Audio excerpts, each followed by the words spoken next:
was a bird who heard everything there was to hear. He never would repeat it, but he was so self-assured that I found I did believe it, even though it is absurd.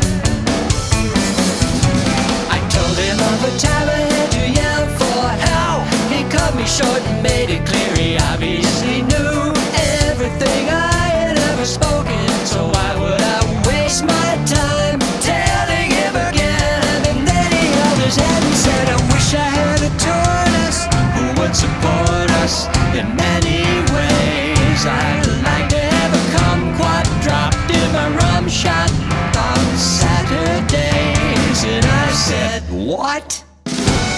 Then he fell silent as we moved on.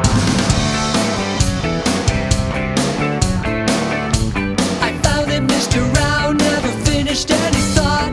He always tossed in circles, so he never got too far. He only dressed in purple, it was really quite bizarre.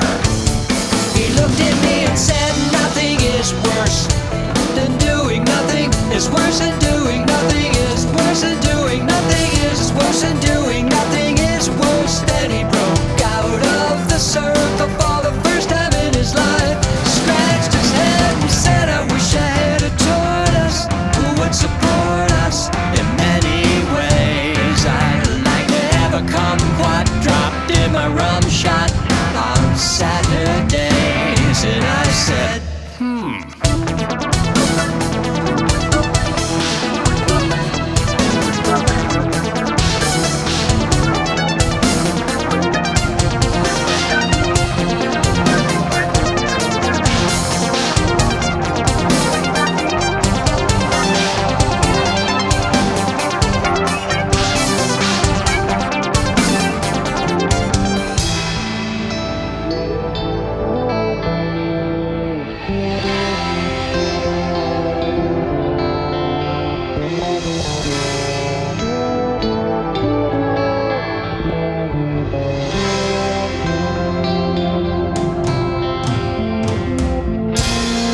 just then the thought crossed my mind that I don't understand how a ripple in time